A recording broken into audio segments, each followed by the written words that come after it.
Frumoși mei Capricorni, bine ați venit, dragilor! Astăzi facem etalarea lunii octombrie. Etalare generală valabilă pentru toți cei care aveți soare, lună, ascendent sau Venus în Capricorn. Vom face crucea celtică, însă vom scoate două cărți în plus pentru a vedea provocarea și surpriza lunii pentru voi. Hai să vedem energia ta. 2 de monede, auzi, 2 de bâte. Nu știu ce am zis de monede, poate sunteți în cumpănă, sunteți în răscruce de drumuri, nu știți încotro să apucați. Pentru unii dintre voi energia este foarte pozitivă, este o energie de ambiție, ca și cum, domne, eu o să pot să ajung, o să fac tot ce trebuie ca să, nu știu, ajung pe alt tărâm, da? Pentru alții dintre voi, mă mănâncă cărca. Pentru alții dintre voi poate fi vorba despre un punct zero din punct de vedere energetic în care stați și contemplați alte posibilități. Nu neapărat că trebuie să faceți o alegere, însă probabil că aveți mai multe, hai să spunem așa, căi deschise și va trebui să evaluați un pic mai mult cam care este calea cea mai bună către acel orizont pe care voi vi-l doriți. E un punct de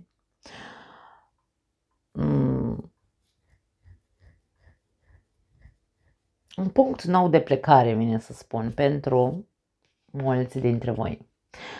Situația în luna octombrie pentru Capricorn aș spune că este una stresantă.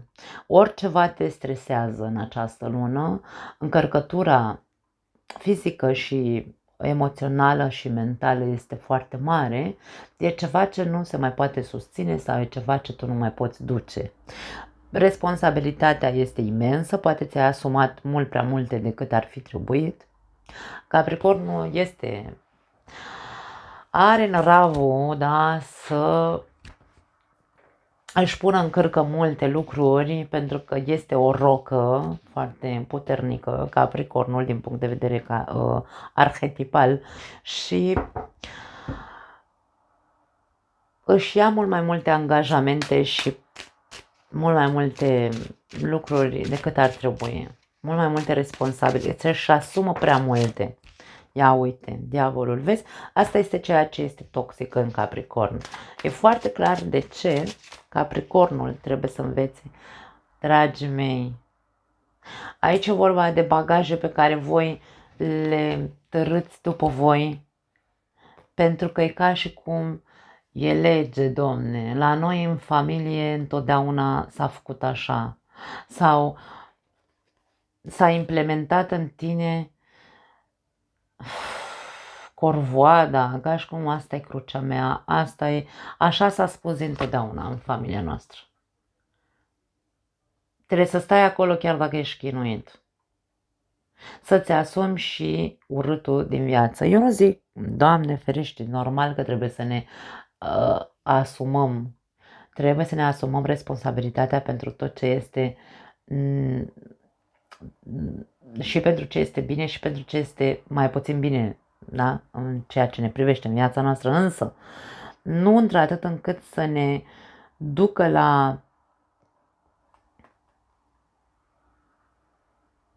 să ne îngenuncheze.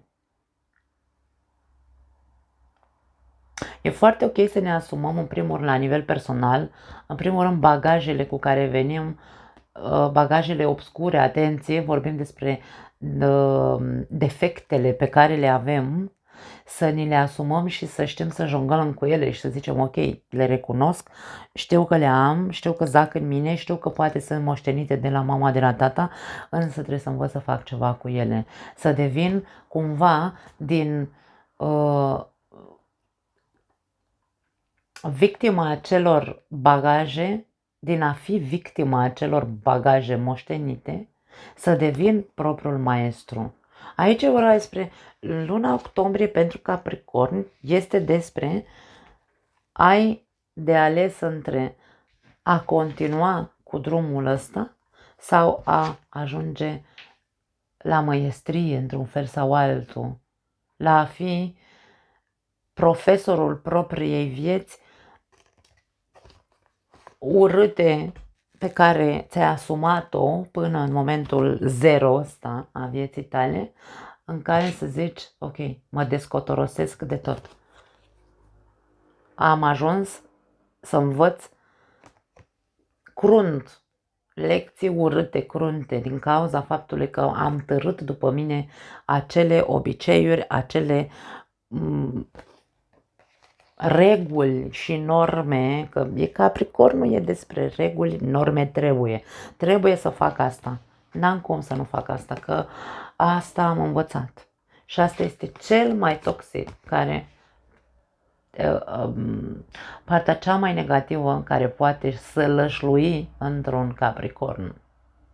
Dar este, cum spun, vedem aici imaginea diavolului și diavolului, dacă vedem Sfântul și diavolul, dacă vrem să ne imaginăm puțin lanțurile în care ne ține acea Biblie nescrisă în interiorul nostru, care e sfântă neatinsă sau de neatins, pentru că așa se făcea în familia mea, pentru că asta am văzut, pentru că asta spunea tata, în special tata. Avem o mare problemă aici cu figura masculină. Figurile de autoritate, nu neapărat doar masculine, ci care au avut o energie masculină. Poate fi și mama, o mamă autoritară care, nu știu, ne pedepsea într-un mod crunt. Și bineînțeles că moștenim. Moștenim comportamente, dragii mei, moștenim credințe, ne place sau nu ne place să recunoaștem, sau ne este ușor sau greu să recunoaștem. Există acest aspect în fiecare dintre noi. Așadar, Capricornule, pregătește-te ca în luna octombrie să alegi pe ce cale vrei să mai mergi. Pe calea măiestriei, descotorosindu-te de toate acele Biblii obscure, nescrise în interiorul tău, după regulile alea învechite, sau vrei să rupi lanțurile și să te descotorosești de ele, să te descătușezi și să devii propriul profesor, maestru în viața ta. Wow! Wow, wow! Sunteți prima zodie care începe așa în forță, cu o energie atât de grele, aș spune, sau puternice, apăsătoare într-un fel sau altul. Pentru alții dintre voi, atenție, poate fi vorba în luna octombrie, dacă nu vorbim despre această parte, nu știu, atât de personală, e posibil să vă confruntați cu anumite greutăți din punct de vedere al... Poate fi vorba despre instituție, poate fi la locul de muncă, poate fi în legătură cu cineva din familia voastră, o greutate foarte mare care te-a ținut captiv, îmi vine să spun, într-o atmosferă foarte toxică. De aia spun, ori e vorba despre un job extrem de extenuant și copleșitor și toxic, care te îmbolnăvește, ori e vorba despre cineva din familia ta care e toxic și te îmbolnăvește și pe care tu încă l-accepti în viața ta. Va trebui într-un fel sau altul, de a spune, energia este de ok, ce vrei? Ce vrei tu pe viitor? Cât ești de hotărât să schimbi lucrurile astea? Cât ești de ambițios să schimbi lucrurile astea? Nu-ți fie frică, aici diavolul vine cu acel sentiment de frică. Mi-e frică să protestez în fața șefului dacă mă dă afară. Cu toate că jobul meu e de rahat și să-mi vai mama mea și mă tărăsc aici în genunchi, că mă dor toate alea și eu vin tărâș, grăbiș la muncă, grăbiș nu, tărâș, vin tărâș la muncă, zbolnav de vai mama mea, dar eu tot vin pentru că mi-e frică să nu pierd jobul ăla. Sau stau în relația asta toxică doar pentru că mi-e frică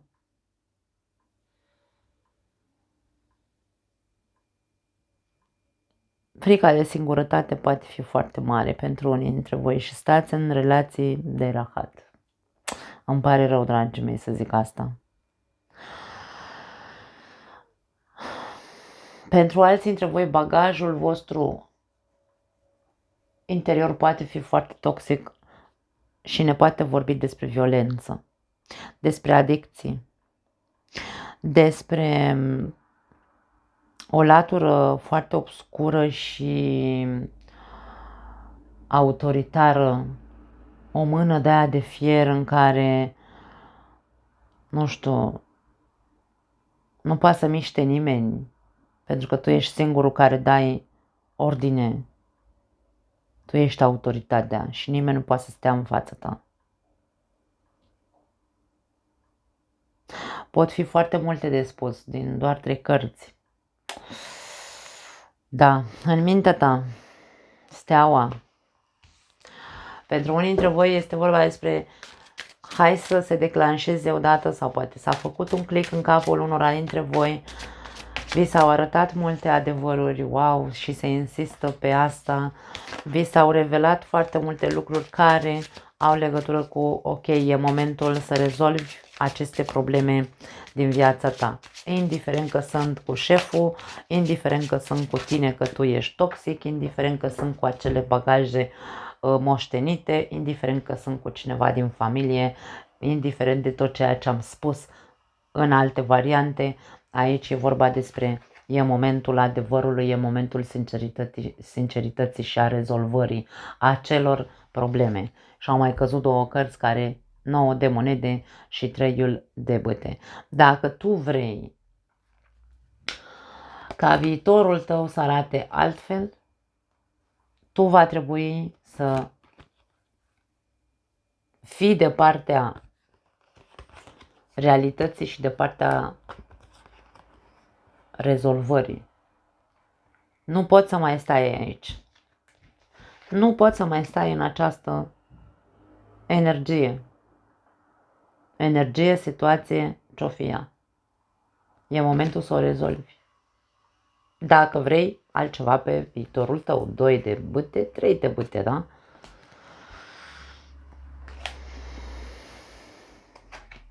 Trebuie să luați atitudine, dragii mei. Să îndrăzniți să ieșiți în față, să vă arătați și să susțineți sus și tare că meritați o altă viață. Meritați să trăiți altfel.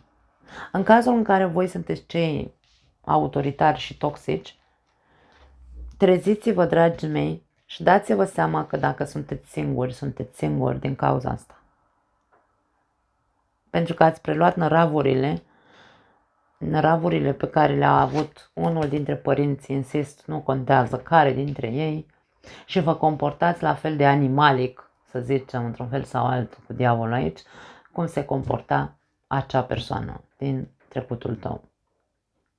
Trezește-te și dă-ți seama că de-aia ești singur. Dacă încă te întrebi de ce eu n-am pe nimeni în viața mea, ai, Domne, tu acolo ceva ce tu știi ce e și dezbară-te odată de năravul ăla toxic, indiferent care este el. Că poate nu e vorba de violență, poate nu e vorba de o alt soi de agresivitate sau de autoritate, de eu sunt șeful și peste mine nu treci. Poate nu e asta, pentru unii dintre voi poate e doar frica.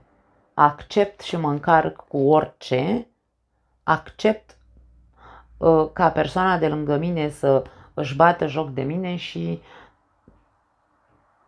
nu e despre asta, e despre, băi, trezește-te, cum să stai într-o relație sau să accepti o persoană care își bate joc de tine? Trezește-te. Nu contează că mama ta a făcut acest lucru sau tatăl tău a făcut acest lucru. Tu trebuie să faci altfel dacă vrei, într-adevăr, să ai relații sănătoase. De-aia dacă te întrebi de ce ești încă singur sau de ce relația ta este complicată sau de ce există toxicitate, pentru că sunt multe reguli, norme și tâmpenii învechite după care încă te ghidezi. Punct. Nu mai am altceva de spus. În subconștient, 9 de bâte. Nu ești conștient de cât ești de puternic. Nu. 8 de monede. Și soarele. Tu nu ești conștient de cât ești de puternic. Tu în subconștient ești ca și cum am făcut tot ce mi-a stat în putință, am depus eforturile care trebuiau depuse și am crezut că o să fiu fericit. Dar nu sunt, că sunt tot cocoșat aici, sunt rănit, da? Sunt tot o victimă. Nu, tu nu ești conștient că indiferent prin ce ai trecut și indiferent cum a fost copilăria ta, ce ai învățat, ce ai văzut la părinții tăi, indiferent ce evenimente și viață grea și complicată ai avut, toate sunt experiențe care nu sunt doar ale tale. Stai liniștit că toți avem căcaturile noastre și experiențele noastre dureroase. Indiferent prin ce ai trecut, ia-le pur și simplu ca pe o traiectorie care să te ajute să devii acel maestru despre care vorbeam. Da? Te-au făcut să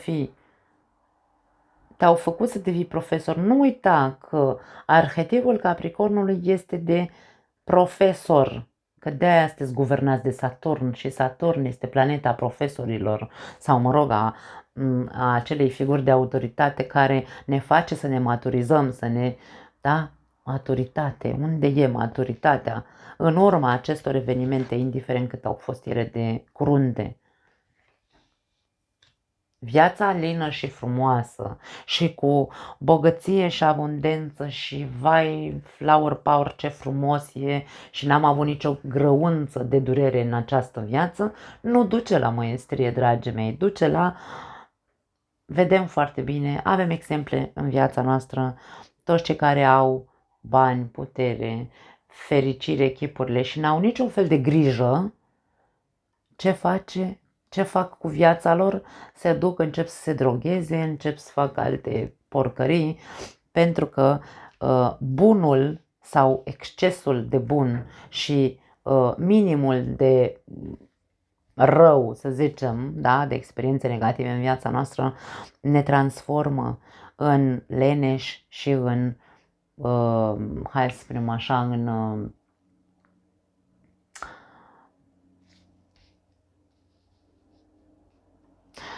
în plictisiți care vom căuta motive după aia să ne distrugem într-un fel sau altul. Așa că măestria și maturitatea se atinge când trece prin experiențe de 2 lei, ca să nu mai zic de rahat, să nu vă cadă rău. Tu habar n-ai cât ești de puternic. Habar n-ai.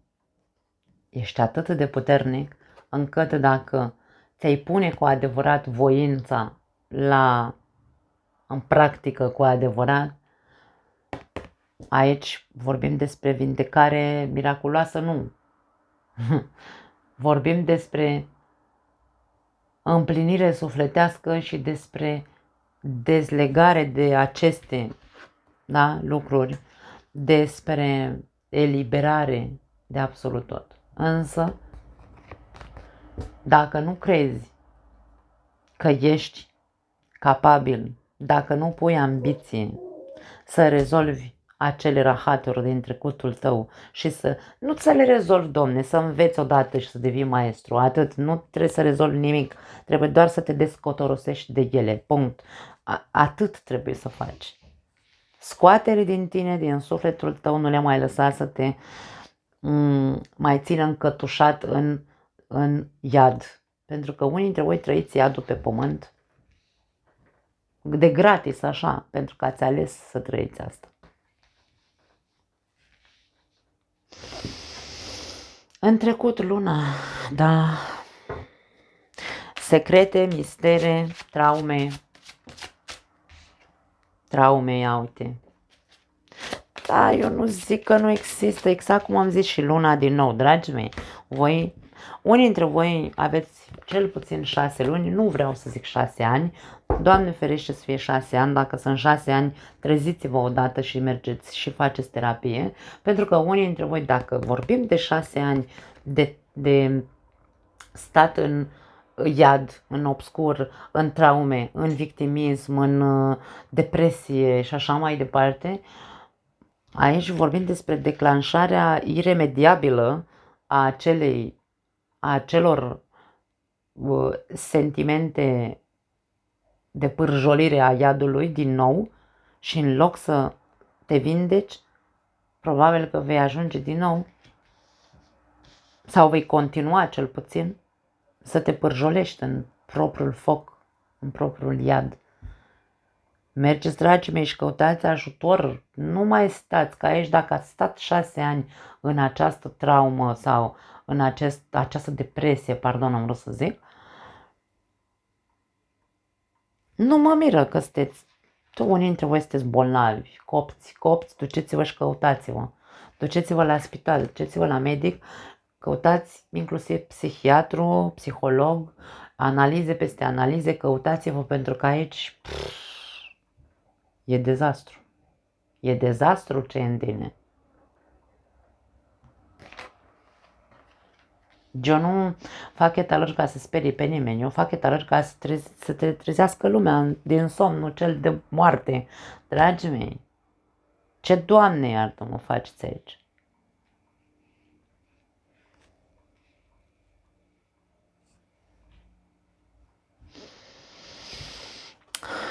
Pe viitor, înainte să trecem la viitor, mai e o variantă care mi-atrage foarte mult atenția. Am mai spus în cursul de tarot pe care eu l-am pe canal, am descris o singură combinație în care poate vorbi, singura combinație în care putem vorbi despre farmece sau alte prostii de genul ăsta, energii din astea așa, este când iese luna și diavolul în aceeași talare. Și aici e și luna de 2 ori și diavolul odată.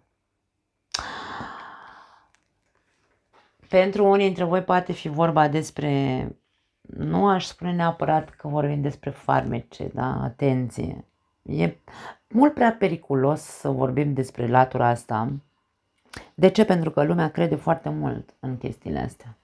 Eu nu zic că nu există, însă cu cât mai mult credem în așa ceva, cu atât mai mult ne este greu să ne rupem. Ne este greu să ieșim de acolo, ne este greu să nu ne mai atingă acea energie rea într-un fel sau altul, da?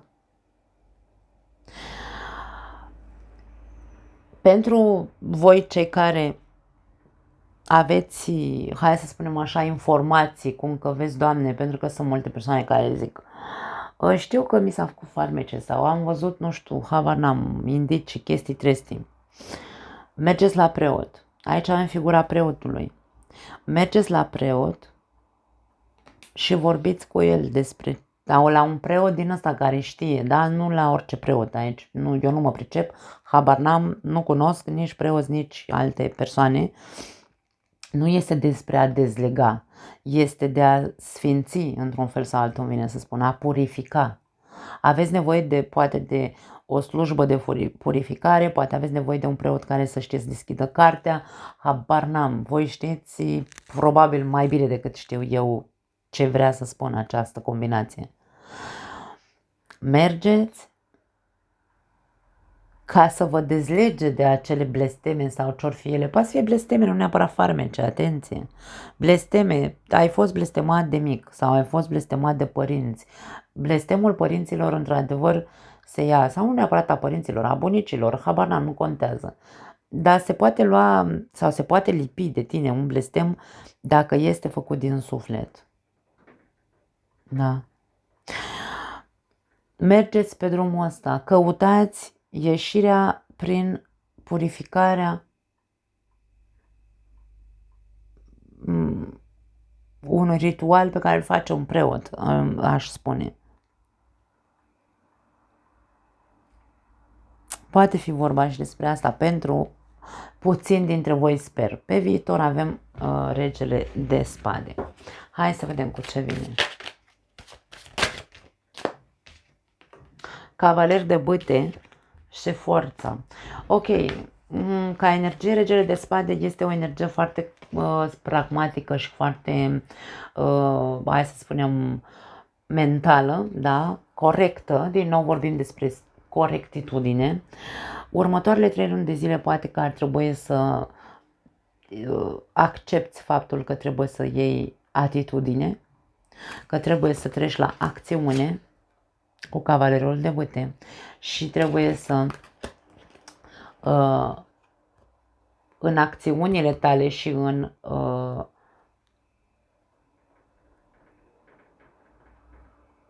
faptul că trebuie să iei atitudine, introduci și autocontrolul. Menține sub control următoarele 3 luni de zile,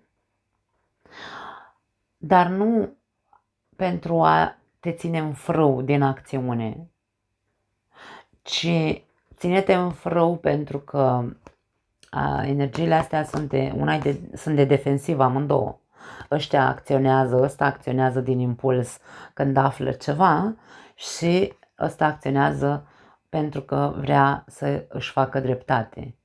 Și e posibil să fie o amestecătură aici de un soi de răzbunare. Ține-te în frâu dacă simți asta, simți că vrei să iei capul cuiva. Ține-te în frâu dacă simți că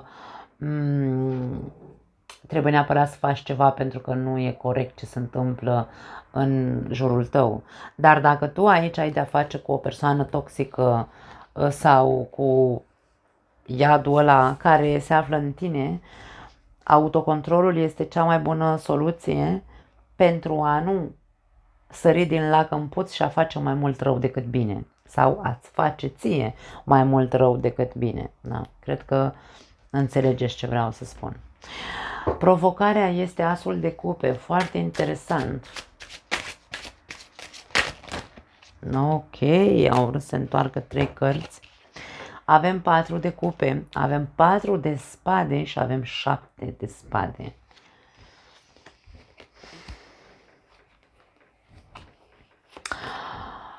Dragii mei, provocarea este, fiecare as în parte trebuie să ținem cont că este un nou început. Da, reprezintă un nou început. Asul de cupe, în acest caz, aici vorbim despre a rezolva, da, un nou mod de a vedea și de a putea rezolva lucrurile, și asul de cupe un nou mod de a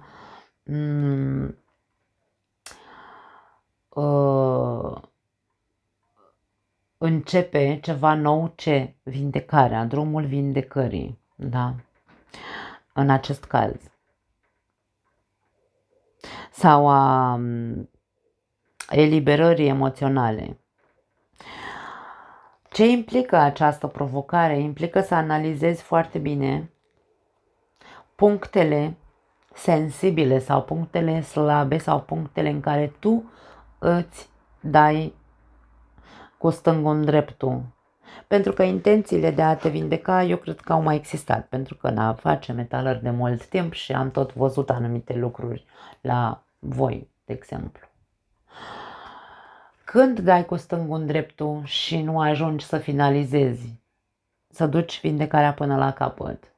Pentru că asul de cupe înseamnă și iertare, dar din punctul meu de vedere, eu am mai zis de atâtea ori și insist și acum, nu înseamnă, domne, îmi iert părinții pentru că și-au bătut joc de mine, da, iert pentru că e mama și cu tata, nu înseamnă că îmi iert partenerul de viață și îl accept și îl înghit nenorocit așa cum este sau așa.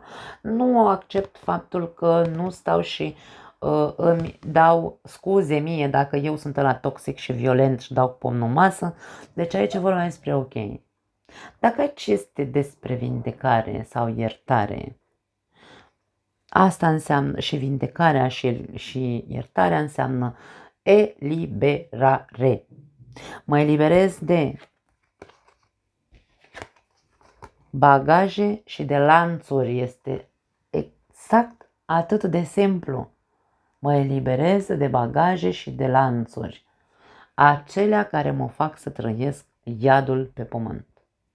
Mă eliberez și mă vindec de persoanele astea care eu poate știu cine sunt, care au venit și mi-au făcut vrăji sau nu știu, habar n-am, zic și eu și varianta asta, da?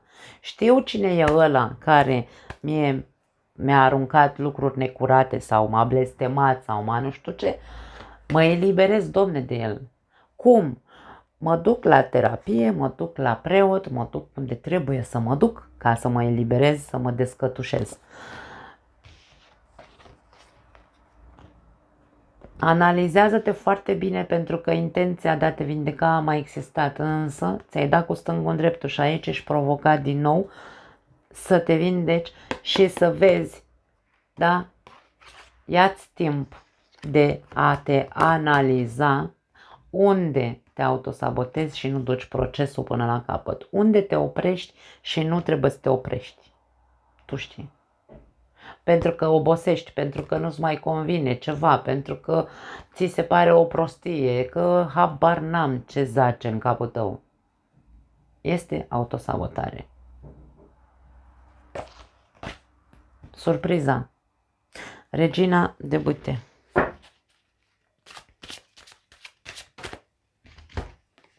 Rege de bâte și caleașca. Wow! Dragii mei, regii și reginele din aceeași suită sunt parteneri, sunt pereche, așa că aici putem să vorbim despre faptul că surpriza poate veni din partea unui partener de viață sau a unui prieten cu care tu ai o afinitate extrem de puternică, o persoană bătăioasă care vrea să te facă și pe tine să ieși, să ajungi la succes începând să lupți odată. Luptă pentru tine, luptă, e ca și cum persoana asta vine și spune luptă odată pentru tine. E o persoană care te inspiră, nu contează, nu e neapărat vorba de faptul că sunteți parteneri de viață. Uite, poți fi eu aici că vin așa focoasă și vă tot zăpăcesc de cap de luni de zile și de data asta, uite că are efecte talarea asta și zice, băi, m-a inspirat nebuna asta să fac ceva. Da, poate fi și asta. Nu contează. Surpriza este că cineva te incită, cineva te ațâță, cineva te inspiră să treci la acțiune. Da. Te poate acompania acea persoană, da. Te poate acompania. Îți poate spune, eu te iau de mână și merg, nu că merg cu tine fizic, ci voi fi prezent de câte ori ai nevoie de mine. Și aici vorbim despre succes. E calea care te duce către acea vindecare probabil și descătușare despre care vorbeam. Mai am o altă frază aici, o altă variantă. Atenție pentru cei care sunteți tentați, foarte tentați aici să faceți lucruri necurate în luna octombrie. Lucruri necurate mă refer la a păcăli justiția sau a înșela anumite instituții sau a vă băga în afaceri necurate. Atenție! Atenție dacă aveți de gând să, habar n-am, mie vine să spun să recurgeți la cămătari. Mie nu știu de ce îmi vine cuvântul ăsta, eu habar n-am în viața mea, e prima oară când îmi vine fraza așa. Dacă din punct de vedere financiar aveți de gând să vă duceți, faceți un împrumut, indiferent că vorbim de o bancă, de o instituție sau vorbim despre un cămătar, mare atenție aici, ca și cum ți se spune, trezește-te și întinde-te cât îți ține plapuma sau cât te ține plapuma, nu te duci să te îndatorezi, habar n-am. După aia o să ajungi într-un punct în care o să zici ce am făcut, dar o să fie prea târziu pentru că datoria va exista. Așa că nu vă complicați viața mai mult decât este în momentul de față, îmi vine să zic. Da. Foarte multe mesaje vin la voi. Concluzia, da, ce să facem cu concluzia asta? Mai bine nu zic 7 de cupe. Pentru mine 7 de cupe, cartea celui care e în ceață, care habar n-are ce să facă, este cartea iluziei, este cartea îmbătării cu apă rece, cartea visării, na, ce să zic. Rege de cupe și 8 de bâte. Pentru mine concluzia asta aș spune că este pozitivă doar dintr-un singur punct de vedere. Ești în momentul ăsta, că am văzut din punctul 0, că ești cumva între două drumuri sau ești cumva între nevoia de a hotărâ ceva, da? Însă, la cum arată atmosfera aici, totul este atât de complicat încât tu o să fii într-o mare confuzie. Pozitivul din această confuzie, pentru că nu vei ști care este drumul cel mai bun și nu vei ști ce să alegi, pentru că 7 de cupe este și o carte de alegere. Am prea multe opțiuni aici, domne, da? Asta este pozitivul. Am prea multe opțiuni și habar n-am. Dau cu stângul în dreptul, nu știu pe ce cale să o iau, nu știu dacă e bine să fac aia, nu știu dacă e bine să mă descotorosesc de niște lucruri, nu știu, pentru că opțiunile sunt multiple și nu sunt hotărât. Nu știu dacă e bine ce aleg. Ascultă-ți intuiția, informează-te foarte bine. Domne, dacă tu știi cine ți-a aruncat pisica moartă în curtea ta, dacă vorbim de, ce știu eu, alte măgării și vrăji, domne, n-ai ce să stai tu aici și să zici, păi n-am ce face. Păi, dacă e, nu știu, mama, tata sau frate sau nu știu, cineva apropiat la care ți-a aruncat pisica moartă în curte, ce pot să fac eu? Aici e ca și cum așa, concluzia asta. Îmi fac eu iluzii că pot să scap eu de farmecele astea? Da, du-te, domne, și informează-te. Du-te, domne, la popă, du-te, domne, și vezi ce poți să faci, să îți protejezi, da?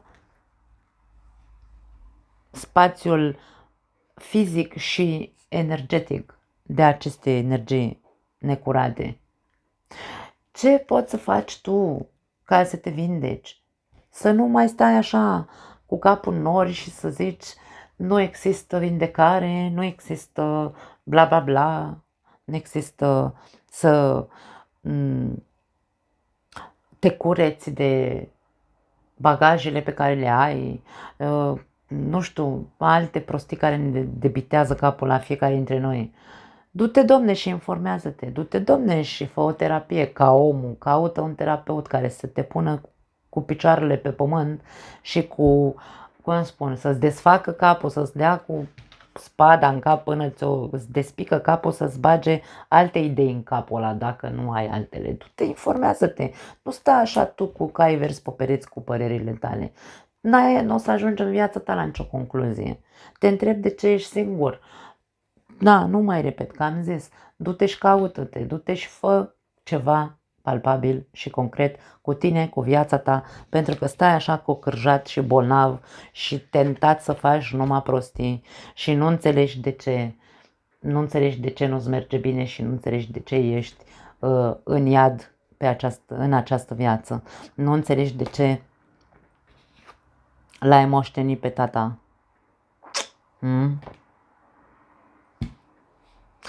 Da, dragii mei, eu nu știu ce se întâmplă aici. Capricornii, știți că sunteți foarte dragi și eu am ascendent Capricorn. Nu e despre toată lumea, bineînțeles că nu toți Capricornii trec prin așa ceva. Eu aș fi fost prima care recunoșteam, dar cei care într-adevăr vă regăsiți în aceste energii, faceți, dragilor, ceva, pentru că faceți pentru voi, nu faceți pentru mine, nu faceți pentru mama, nu faceți pentru tata. Faceți ceva odată. Cred că e un an de zile de când se arată o situație destul de asemănătoare. Din când în când apare situația asta, da? Nu mai am altceva. Îmi pare rău. Vă pup. Ne vedem data viitoare.